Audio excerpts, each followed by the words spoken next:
하나님의 말씀 함께 보겠습니다. 하나님의 말씀은 요한복음 3장 1절에서 6절까지 말씀입니다. 요한복음 3장 1절에서 6절까지 말씀을 제가 봉독해 드리겠습니다. 그런데 바리새인 중에 니고데모라 하는 사람이 있으니 유대인의 지도자라. 그가 밤에 예수께 와서 이르되 랍비여, 우리가 당신은 하나님께로부터 오신 선생인 줄 아나이다. 하나님이 함께 하시지 아니하시면 당신이 행하시는 이 표적을 아무도 할 수 없음이니이다. 예수께서 대답하여 이르시되 진실로 진실로 내게 이르노니 사람이 거듭나지 아니하면 하나님의 나라를 볼 수 없느니라. 니고데모가 이르되 사람이 늙으면 어떻게 날 수 있사옵나이까? 두 번째 모태에 들어갔다가 날 수 있사옵나이까? 예수께서 대답하시되 진실로 진실로 내게 이르노니 사람이 물과 성령으로 나지 아니하면 하나님의 나라에 들어갈 수 없느니라.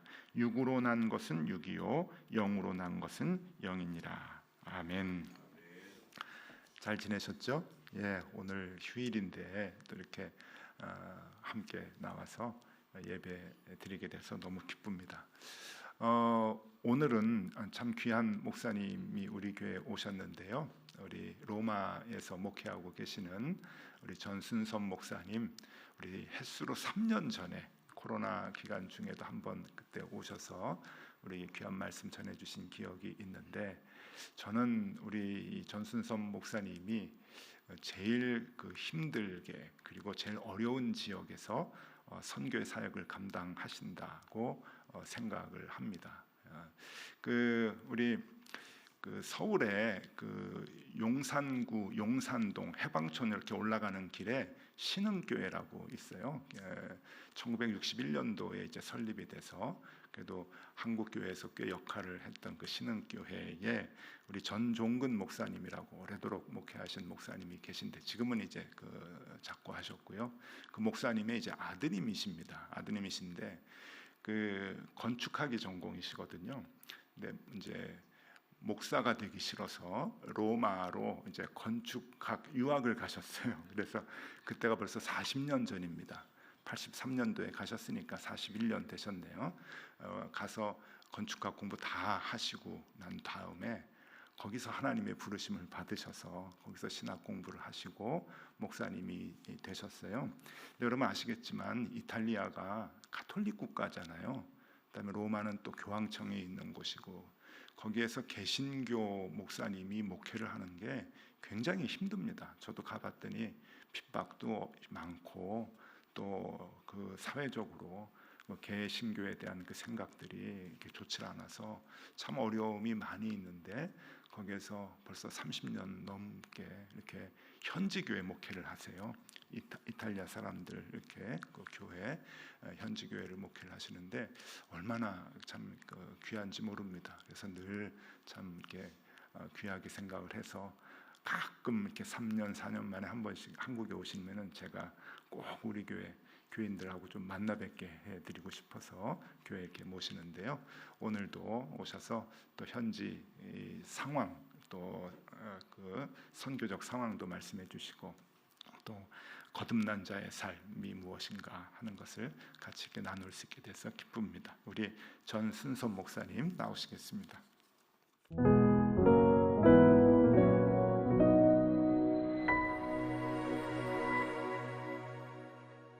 여러분들 이렇게 우리 이제 3년 정도 만에 이렇게 여러분들 다시 뵙게 됐는데, 여러분들이 목사님들이 맨날 이렇게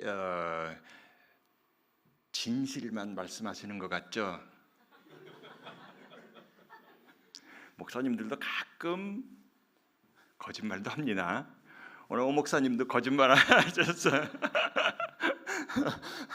제가 건축 공부하러 간 게 목사 되기 싫어서 갔다는 요 첨가를 하셨습니다. 오늘 제가 이렇게 우리 찬양을 곡을 선택을 누가 하시나요? 목사님이 하세요? 제가 이렇게 한국에 나오면 어색한 것 중에 하나가, 이렇게 교회 가서 이렇게 찬양을 하다 보면은 아는 노래가 없어요. 저는 이렇게 이제 많이 이렇게 떠나 있으니까 요즘 뭐 이렇게 소위 막 노래 부르는 노래 찬양이 아는 노래가 없는데 오늘은 세 곡을 다 아는 노래를 하셨어요. 야, 이거 얼마나 기쁘고 저도 막 찬양을 부를 수 있다라는 게 얼마나 기뻤는지 모릅니다. 그리고 요즘 이제 한국계뿐만이 아니고 제가 로마에서 처음에 그 교회 임지를 이제 청빙을 받아서 갔더니 저희 교회가 굉장히 역사적으로 오래된 교회입니다. 1881년에 세운 교회인데 교인이 제가 갔을 때 10명이 안 됐습니다. 10명이 안 된 게 중요한 게 아니라 평균 연령이 70세였어요. 그래서 저는 아주 그 시니어에 관련된 이 목회 이건 자신 있습니다. 뭐 제일 젊은 분이 거의 70이 됐었으니까 그래서 저는 평생에 이제 뭐 교회에 예식이 많지 않습니까? 뭐 예식이 조금 많은데 저는 다른 예식은 해본 적이 없습니다. 한 가지밖에 해본 적이 없어요. 뭘까요? 심지어는 지금 저한테 예약해 놓으신 분도 있습니다. 그거는 꼭 목사님이 해주십시오.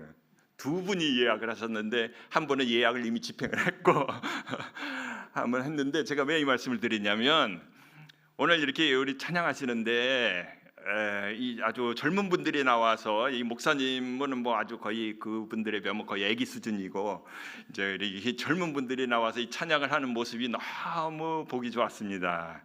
너무 정말 진심으로 드리는 말씀입니다. 너무 보기 좋았고 사실 우리 이게 교회에서 지금 이제 뭐 저희도 마찬가지지만은 한국 교회도 이제 이 당면한 문제 아닙니까? 우리 이제 점점 고령화돼가는 사회에서 저는 솔직히 우리 교회에서 이렇게 그 시니어 분들이 역할이 저는 굉장히 크다고 생각을 하거든요. 그리고 하실 일들이 너무 많다. 저는 이 교회는 잘 모르겠어요. 우리 목사님 어떤 식으로 이렇게 시니어 분들을 이제 언어 표현이 조금 그렇지만 이용하신다. 어떻게 이렇게 목회하시는데 이렇게 시니어분들이 이렇게 하시는지는 그건 잘 모르겠는데 저는 개인적으로 그건 굉장히 중요한 거라고 생각을 합니다. 그래서 이렇게 끊임없이 멈추지 말고 우리 천국 가는 날까지 교회에서도 활동적으로 이렇게 하실 수 있다라는 것. 이거 정말 저는 가장 큰 축복이라고 이렇게 생각을 합니다. 그래서 어디 가나 그걸 이렇게 저는 눈여겨 많이 봅니다. 그래서 심지어는 제가 가끔 이제 로마에 이렇게 선교 사역을 할 게 없느냐 뭐 이렇게 문의하시는 분들도 가끔 계신데 저는 그 시니어 분들이 하실 수 있는 이런 것을 사실은 굉장히 이렇게 많이 구상도 하고 실제로 실천도 많이 해봤고 근데 정말로 우리가 너무 과소평가하고 있는 게 아닌가. 이제 뭐 솔직히 저 로마에 1983년에 갔는데 그때 23살이었거든요. 저 벌써 시니어 됐잖아요. 뭐 이거 인생 여러분들 뭐 저보다 더 잘하시는 분들 다 이게 뭐 순식간에 지나가잖아요. 근데 우리도 나름대로 다 가지고 있잖아요. 저도 거기서 지금 뭐 70까지 이제 목회를 할 수 있는 여지가 있지만은 누가 뭐 나이가 들었는지 뭐 이런 거 전혀 우리 잘 이렇게 느끼기는 하지만은 체력적으로 이렇게 뭐든 이렇게 해서 느끼긴 하지만은 우리가 굳이 거기에 매여서 우리가 할 거를 못할 필요는 없다는 거죠. 그러니까 여러분들 이 교회에서 차원이든지 아니든지 간에 여러분들 이렇게 정열적으로 나는 항상 젊어. 뭐 너무 이렇게 곱게 하고 또 나오셔서 너무 예쁘시고 막 그런데 더 열심히 하시면은 하나님께서 더 기뻐하시지 않을까 생각이 듭니다. 저는 아까 목사님께서 이렇게 소개를 하신 대로 저는 로마에서 이게 현지인 사역을 하고 있습니다. 그래서 이제 로마라는 곳이 그렇듯이 뭐 가톨릭의 본산이기 때문에 여러 가지 힘든 일은 많이 있지만 뭐 그렇다고 그래서 제가 이제 거기서 사역을 하게 된 결정적인 계기도 그겁니다. 이 사회에 정말 올바른 믿음을 가진 자가 정말 얼마나 되겠는가. 나라도 정말 한 명이라도 그분들의 더 올바른 믿음을 알려줄 수 있고 그분들이 깨달을 수 있다면은 나도 이 사역에 참여하겠다. 그래서 사실 저도 거기서 이렇게 사역을 하게 된 겁니다. 그래서 이제 제가 로마에 살고 있기 때문에 여러분들 뭐 여기 중에 계신 분들 중에는 로마에 갔다 오신 분도 계실 거고 로마에 뭐 지금 관광객이 정말 이렇게 발에 정말 이걸 어떻게 표현해야 될지 모르겠는데 저희가 이제 중심가에 살기 때문에 뭐 오고 가면서 만나는데 정말 너무 많습니다. 어떤 때는 정말 이거 좀 사람 없는 데 가서 좀 살아봤으면 하는 이런 느낌이 들 정도로 관광객이 많습니다. 그래서 그 중에서 관광객이 이제 집중적으로 몰리는 장소가 몇 군데가 있습니다. 제일 많이 오는 것 콜로세움이 있고요. 그 다음에 바티칸이 있습니다. 그 다음에 이제 또 스페인 광장 뭐 이런 데 가면 그냥 이렇게 밀려다닌다고 봐야 됩니다. 밀려다닌다고. 그 중에서 진짜 밀려다니는 곳이 있습니다. 그게 바로 바티칸 박물관입니다. 여러분들 그 바티칸 박물관 가보신 분들 계셔서 아실지 모르겠지만 그 바티칸 박물관은 건물 자체를 이미 500년 전에 박물관으로 지었습니다. 그때 교황이 아주 그런데 조예가 깊어서 그 자체를 박물관으로 만들었습니다. 그 뭐 온갖 예술품서부터 또 남의 나라에서 훔쳐온 것들, 뜯어온 것들, 뭐 이집트 관 이런 데 가면 뭐 미라 이런 그런 관들이 즐비하고 뭐 온갖 뭐 보물이 다 들어 있습니다. 근데 이 박물관을 우리가 방문을 하다 보면은 거기 동선이 이렇게 이제 나옵니다. 이렇게 가면 이렇게 결국 그 동선은 마지막에 한 곳으로 가게 돼 있습니다. 혹시 아시는 분 계세요? 어디로 가게 돼 있죠? 예? 베드로 성당은 이제 그 옆에 있는데 우리 박물관 내에서 시스틴 채플로 가게 돼 있습니다. 모든 길은 거기서 시스틴 채플로 결과적으로 마지막은 무조건 시스틴 채플에서 끝나게 돼 있습니다. 그 시스틴 채플이 사실은 그 바티칸 내에서는 굉장히 중요한 장소죠. 왜냐 교황을 거기서 선출을 하기 때문에 굉장히 중요한 장소인데 사실 뭐 관광객들은 그런데 별로 관심 없습니다. 거기를 딱 들어가면은 입이 벌어집니다. 왜? 그 예술 작품이 온 벽과 천장을 다 뒤덮여 있거든요. 정말 입이 딱 벌어질 정도로. 근데 그 입이 딱 벌어질 정도로 그림을 그려놓은 사람, 물론 작게 생각하면 여러 명이 있는데 그 가장 큰 그림, 즉 천장화와 그 전면은 벽화를 그린 사람, 당시 세계 최고의 천재적 예술가 미켈란젤로의 작품입니다. 근데 그 두 작품을 보면은 원래 이제 천장화를 먼저 그렸고 천장화는 미켈란젤로가 20대 때 그린 작품입니다. 그래서 이미 이미지에서 보입니다. 그래서 조금 밝고 화사한 이런 느낌이 보이는데 반면 그 전면의 벽화는 미켈란젤로가 60이 돼서 그린 그림입니다. 우리 잠깐 그 1번 한번 띄워 주시겠습니까? 뒤에서 잘 안 보이시겠네. 여기 혹시 불을 살짝 끄면은 더 잘 보이려나? 조금 난가요? 예. 어떻든 이게 여러분들 보시기에는 이렇게 이제 작은 그림으로 보지만 어마어마하게 큰 그림입니다. 어마어마하게 큰 그림이에요. 뭐 높이가 한 15m 이상 되는 그런 큰 그림입니다. 지금 이 그림이 미켈란젤로라는 그 천재적인 작가가 60세에 대해서 그린 그림인데 우리가 그 시대를 한번 잘 살펴볼 필요가 있습니다. 우리 종교개혁이 1510년에 났죠. 그 천장화는 종교개혁 나기 전에 그린 그림이고 이 그림은 종교개혁이 나고 한 25년에서 30년 정도 된 다음에 그린 그림입니다. 근데 이 그림에 얽힌 얘기가 있는데 사실 미켈란젤로는 이 그림을 그리길 원치 않았습니다. 왜냐? 1527년에 북쪽에서 유럽의 군대들이 로마로 쳐들어왔습니다. 로마로 쳐들어왔는데 그 당시 그 아주 로마 역사상 그처럼 처절하게 당한 케이스가 없었습니다. 로마 시대에도 한 로마 시민이 한 2만 명이 죽었습니다. 그 왜 그렇게 이제 그런 사건이 났냐? 뭐 여러 가지 설이 있지만은 이제 교황권이 조금 제 역할을 잘 못하고 약화된 틈을 타서 들어왔다. 이제 이렇게 얘기하는데 그때 무슨 사건이 있었냐면 그때 교황이 있었던 사람과 이 피렌체의 그 주인이었던 메디치 가문 사람이 그 교황권을 두고 결탁을 한 거예요, 둘이서.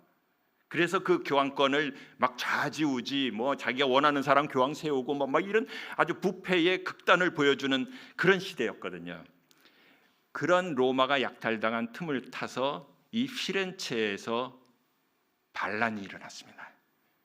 젊은 사람들을 위주로 해서 그 피렌체의 그 가문 메디치 가문을 뒤집어 엎자 뭐 하는 이런 반란이 일어났는데 그 반란에 미켈란젤로가 적극적으로 가담을 한 거예요.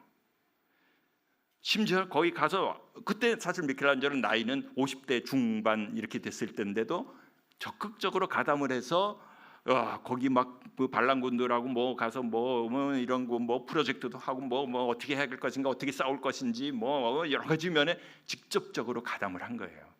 근데 결과적으로는 그 반란은 실패했습니다. 실패하니까 그 당시에는 실패하면은 그 반란에 가담한 사람은 모두 처형하게 돼 있습니다. 다 처형당했어요, 친구들이. 근데 미켈란젤로는 도망쳤어요. 그래서 자기가 그 한 건물, 유명한 건물인데 건물의 지하에 아무도 모르는 비밀방을 하나 만들어 놓고서는 그 방에 자기가 들어가서 숨어서 3년을 거기서 지냈습니다. 근데 이제 교황권이 이제 다시 권력을 잡게 됐죠. 근데 이 벽을 교황청에서 이 시스틴 채플의 이 벽을 벽화로 그려서 좀 종교개혁 난 이 자들 앞에서 한번 제대로 한번 우리 이 카톨릭의 이 권위를 한번 나타내자. 이래서 이거를 프로젝트를 했는데 그 당시에 유명한 뭐 화가들 라파엘로니 뭐니 뭐 여러 유명한 사람이 있었는데 아무도 그리겠다는 사람이 없는 거예요. 왜? 이미 천장화가 미켈란젤로 그림이 어마어마하게 정말 잘 그린 천장화가 딱 있는데 괜히 잘못 그렸다가 자기는 비교되고 이러면은 이 영 체면이 안 선다는 거죠. 아무도 그걸 그리겠다는 사람이 없었습니다. 할 수 없이 교황청에서 미켈란젤로를 찾아서 시켜야 되겠는데 그 당시 미켈란젤로 목에 현상금이 걸려 있었거든요. 그래서 사방으로 수소문을 했는데 못 찾았는데 결국 친구의 막 해서 결국은 찾아내서 미켈란젤로한테 제안을 합니다. 너 와서 이 그림 그려주면은 너의 제과를 다 사해 주겠노라. 미켈란젤로가 나왔어요.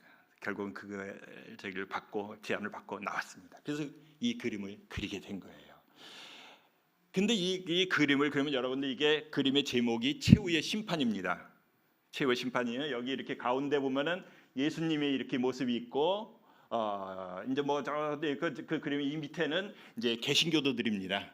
지옥 갈 제 1순위로 개신교도들 쫙 해서 지금 막 그 지옥의 사자들이 막 두들겨 패면서 지옥으로 보내는 장면 쭉 이렇게 해놨는데 저희가 오늘 관심 있는 분야는 어디냐면 이제 3번 사진 띄워주십시오. 3번 요 그림인데 이게 이제 그림을 잘 여러분들 보십시오. 이 사람이 딱 벗고 손에 저 들고 있는 거 있죠? 여러분들 저거 잘 보십시오. 뭐 같습니까? 뭐 같습니까? 이 들고 있는 게 지금 얼굴 모습도 있고 뭐 다 있는데 스팔도 있고 뭐 하고 있는데 손에 딱 들고 있죠? 저게 살가죽입니다. 이 사람이 이쪽 손에 들고 있는 그 칼이에요. 칼로 벗겨낸 살가죽을 들고 있는 겁니다. 근데 미켈란젤로는 이 사람을 갖다가 바돌로메라고 그랬어요. 왜 바돌로메라고 그랬냐면은 일단 다른 사람은 쓸 수가 없어 그 이름을. 그래서 이제 일단은 바돌로메라고 했는데 실제로는 자신의 모습이었던 거예요.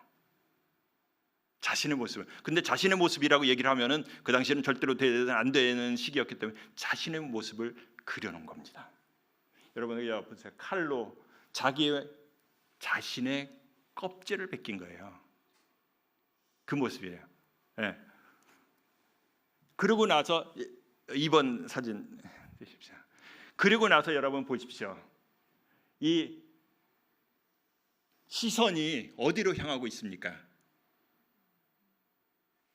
여기 시선이 가운데 있는 예수님을 향하고 있잖아요. 자기 껍질을 다 벗겨내고 그걸 들고서 예수님을 바라보고 있는 거예요. 굉장한 암시를 주는 그림입니다. 여러분들도 한번 잘 생각해 보세요. 왜 저 사람이 저 자신의 껍질을 벗겨가지고 예수님을 저처럼 바라보고 있을까? 저는 저 모습이 오늘의 본문과 아주 일치한다고 생각을 합니다. 자, 이렇게 바울 사도도 그 말을 했죠. 에베소서에서 여러분들이 예수님의 말씀을 듣고 진리를 따라 그분 안에 가르침을 받았을지라도 여러분들은 유혹의 정욕을 따라 부패해가는 옛 사람을 벗어버리는 걸 여러분들은 배웠습니다. 그렇죠? 그래서 오직 심령으로 새롭게 되어 진리에서 나오는 의와 거룩함으로 하나님의 형상을 따라 지으심을 받은 새 사람을 입으라. 미켈란젤로는 그 자신의 옛 그 모습 가지고서는 도저히 예수님을 바라볼 용기가 나질 않았던 거예요. 왜? 그 시대적으로 너무 어렵고 힘든 상황에서 자기가 한 일도 없고 자기가 할 수도 없었고 자신의 너무 나약함이 너무 그 마음속에 아픔으로 남아 있었던 거예요. 그래서 벗겨버리고 싶었던 거예요, 그 모습. 그리고 새 모습으로 예수님을 바라본다는 거죠. 자, 오늘 여러분들 이 본문을 보면 니고데모라는 사람이 와서 예수님한테 예수님은 당신은 정말 하나님의 그 능력이 아니면 어떻게 그런 기적을 행하겠습니까? 사실 그 앞에 우리 예수님께서 크게 기적 행한 거 가나 이제 혼인 잔치 기적 이렇게 나와 있죠. 근데 그걸 보고서 벌써 이 사람이 그렇게 얘기를 한 겁니다. 그때 예수님께서 대뜸 내가 진실로 진실로 내게 이르노니 사람이 거듭나지 않으면 하나님 나라를 볼 수 없느니라. 자, 오늘 여러분들 앞에 누군가가 와서 여러분들이 다시 태어나지 않으면 하나님의 나라를 볼 수 없습니다 라고 얘기를 한다고 하면 여러분들은 어떤 마음이 드시겠어요? 일단 여러 가지 의문도 많이 들겠지만은 내가 이 정도 지금 상황에서 나 예수 잘 믿고 있고 모든 거 잘하고 있는데 내가 굳이 또 다시 태어날 필요가 있을까? 생각하시는 분들이 있을 거예요.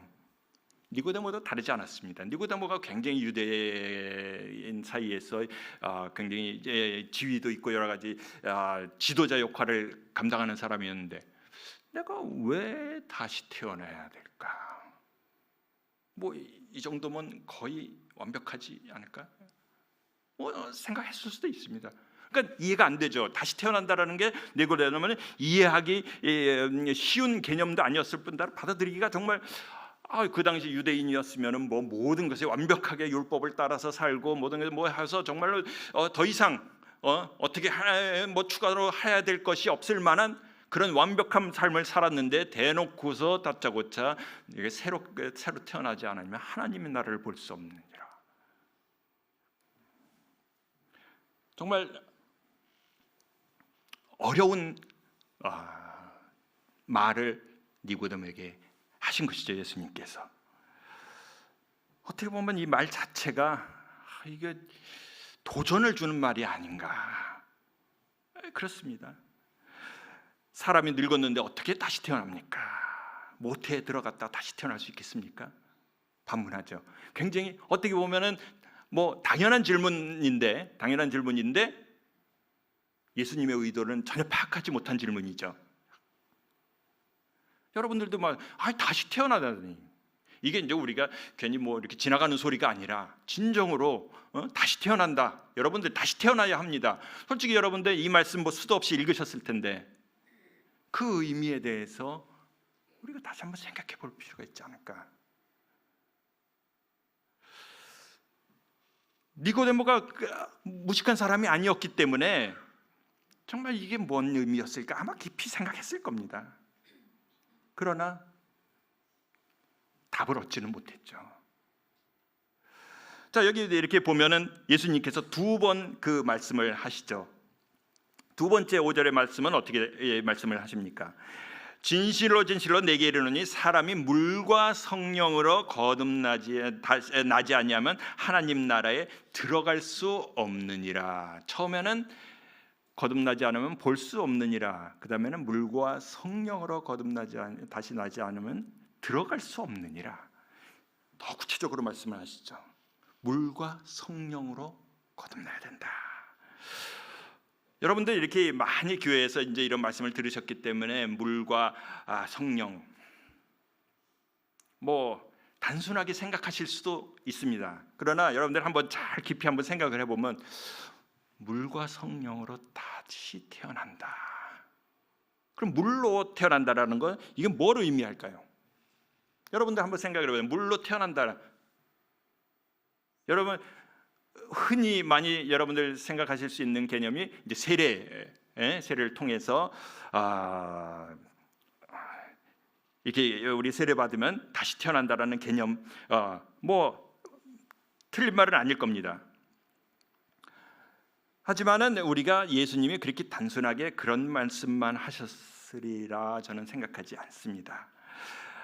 어떤 사람은 이제 물로 다시 난다는 것이 하나님의 말씀으로 거듭난다라는 것. 왜냐하면 성경에서 이제 많은 구절에서 물은 말씀을 상징을 했기 때문에, 또 어떤 사람들은 물로 태어난다라는 것이 성령으로 거듭난다라는 건 예수님께서도 그런 말씀하셨죠. 누구든지 목마르거든 내게로 와서 마시라. 나를 믿는 사람은 성경에 이른 것 같이 그 배에서 생수의 강이 흘러나리라.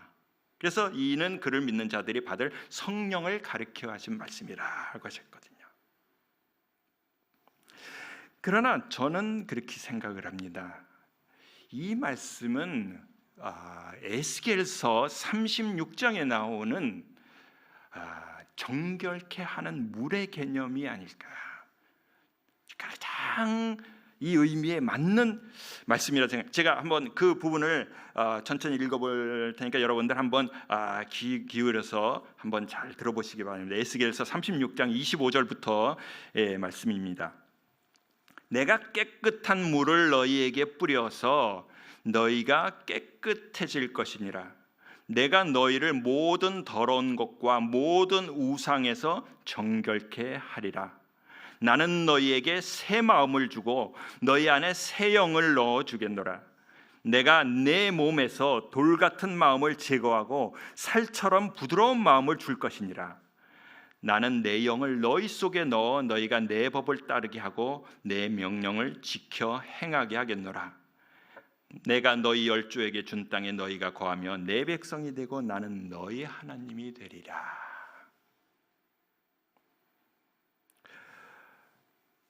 이 말씀, 저는 이 말씀이 예수님께서 말씀하신 물로 거듭난다라는 개념에 가장 가까운 말씀이 아닐까 생각을 합니다.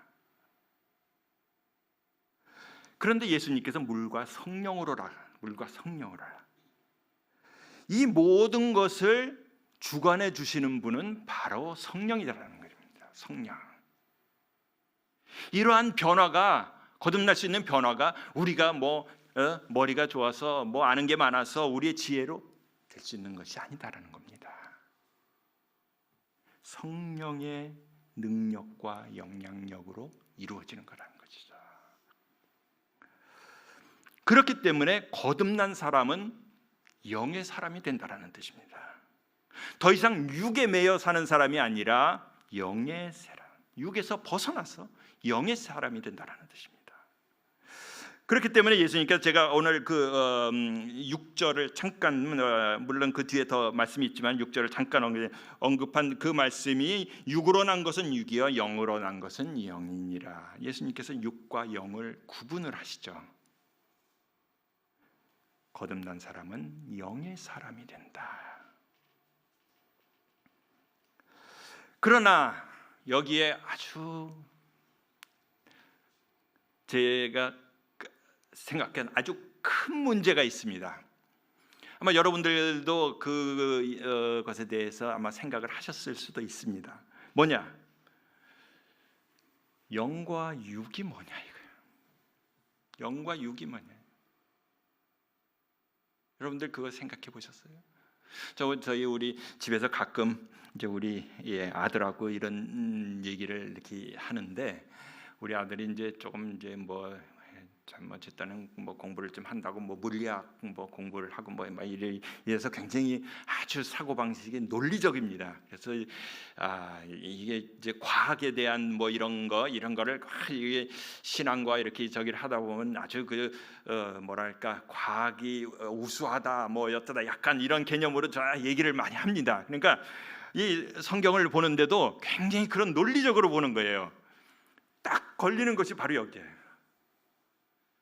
육과 영 소리가 나오면은 이게 논리가 안 먹히지 않습니까? 영이라고 그래서 영이 저기다 뭐 우리가 이거를 뭐 확인할 수도 없고 뭐 이게 우리가 정말 이렇게 뭐 어떻게 이걸 딱 부러지게 얘기하기가 참 힘든 부분 아닙니까? 우리 사실 믿는 분들한테 사실 어떻게 보면 딜레마도 됩니다. 그래서 가톨릭 교회에서는 그 육의 세계와 영의 세계를 딱 분리를 해놨습니다. 모든 인간은 다 육의 세계예요. 영의 세계가 이렇게 하나님의 영의 세계가 있는데, 그러면 어떻게 거기를 알 수 있느냐? 그 중간에 누가 있냐? 사제가 있는 거예요. 사제가 중간에 딱 있어서 연결고리 역할을 한다는 거예요. 그래서 여러분들 그 가톨릭 교회 가면은 죄 고백 누구한테 가서 합니까? 신부님한테 가서 하잖아요. 왜? 일반인은 육에 속해 있기 때문에 그런 걸 할 수 없다 이거예요. 그러니까 내가 다 저기 해서 영의 이거는 내가 다 알아서 할 테니까 너는 내가 하는 말대로 잘 듣기만 하고 따르기만 하면은 그 영의 문제는 내가 해결시켜줘요. 그래서 심지어 연옥이라는 시스템도 만들었잖아요. 어디 듣도 어떤 어디 그 사실은 연옥이라는 말이 단테라는 사람이 자기 소설에서 쓴 거거든요. 근데 그걸 시스템으로 만들었어요. 사람은 죽으면 무조건 연옥으로 간다. 연옥에서 이 지상에 있는 자손들이 열심히 돈을 많이 내서 미사를 막 드려주면은 거기 있다가 천국행으로 간다. 뭐 이런 시스템을 만들어놨어요.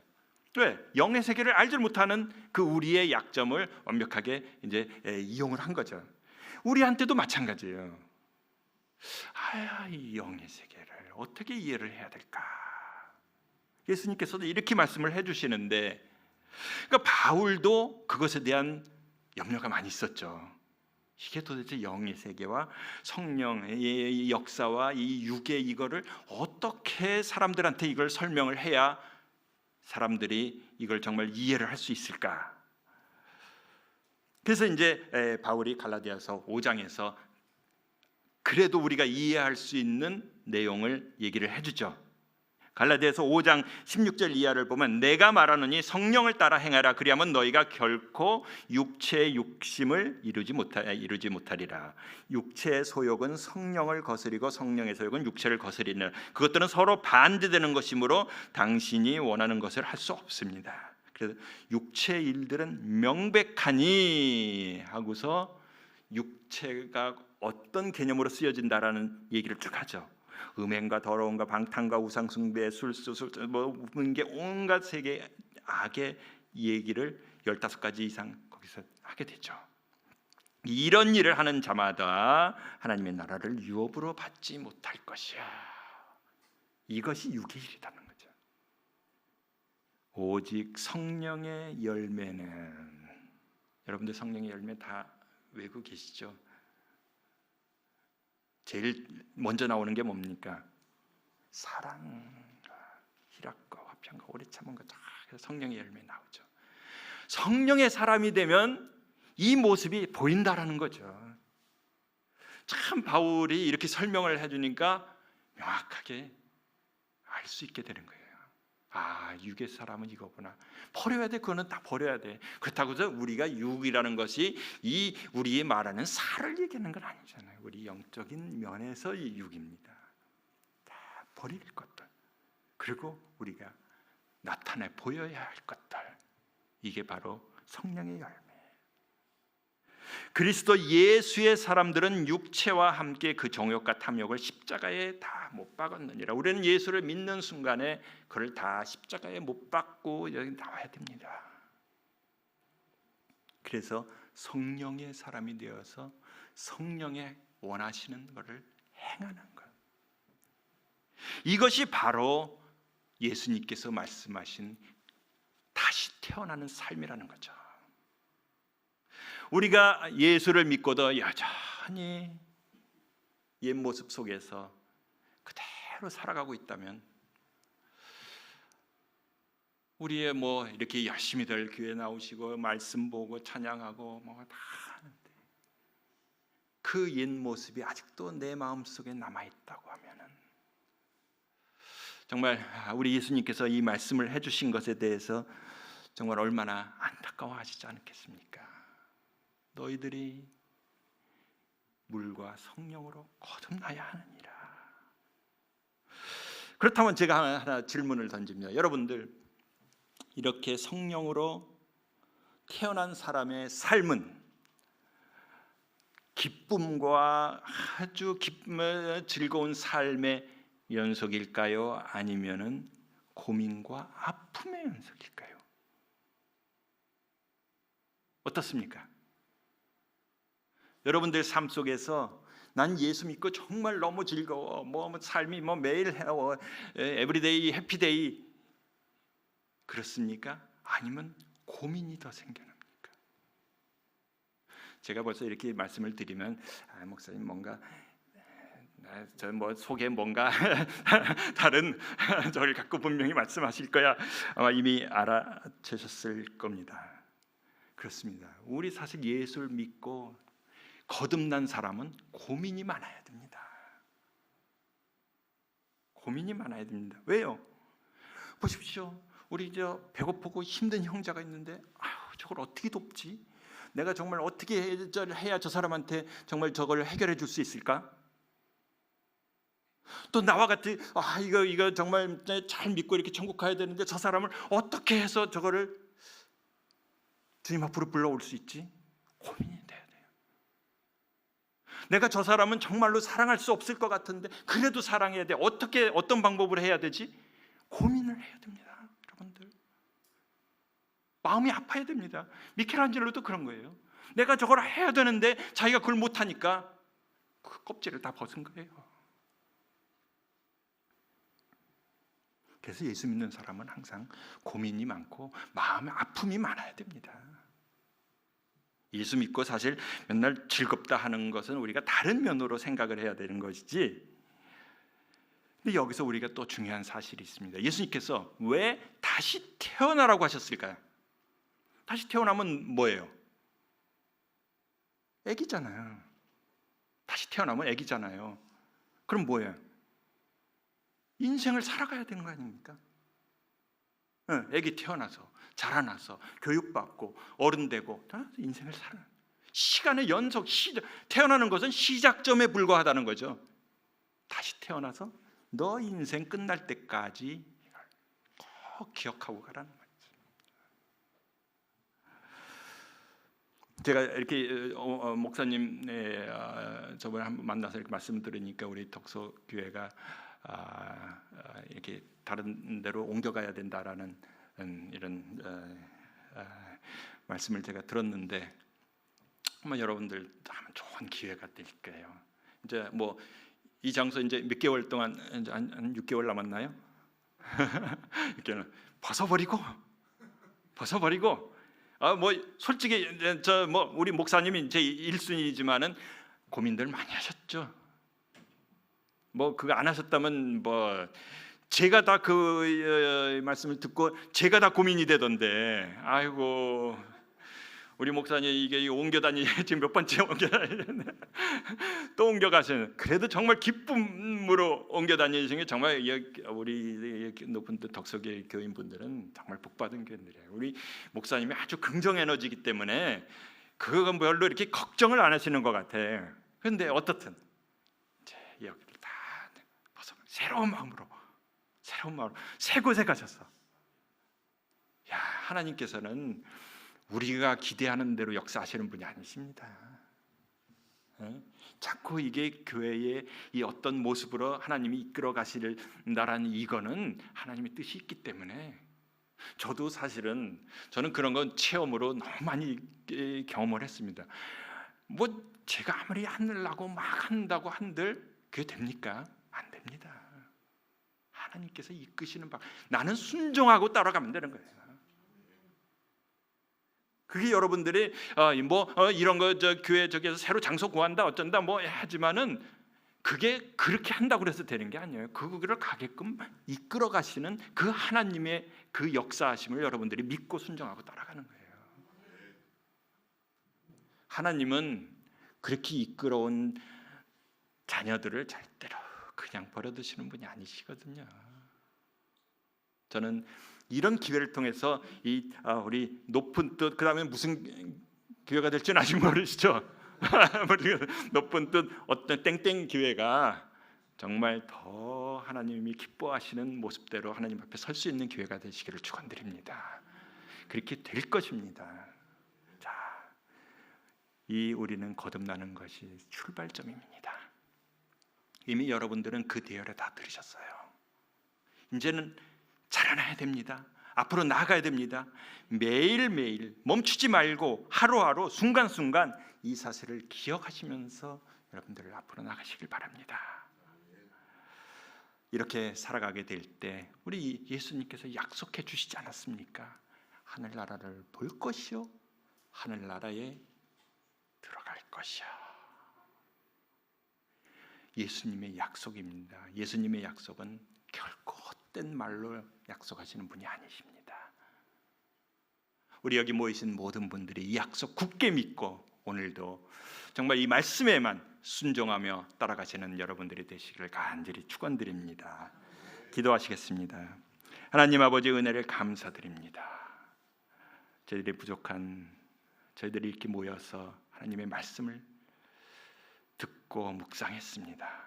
감사합니다. 이 말씀이 오늘 삶에 있어서의 정말 나의 힘이 되게 하옵시며 매일매일 삶 속에서 걸어나가면서 쓰러지지 않고 이 말씀 붙들고 늘 용기 있게 승리하며 살아가는 우리 모두의 삶이 되게 도와 주시옵소서. 감사드리며 예수님 이름으로 기도드리옵나이다. 아멘.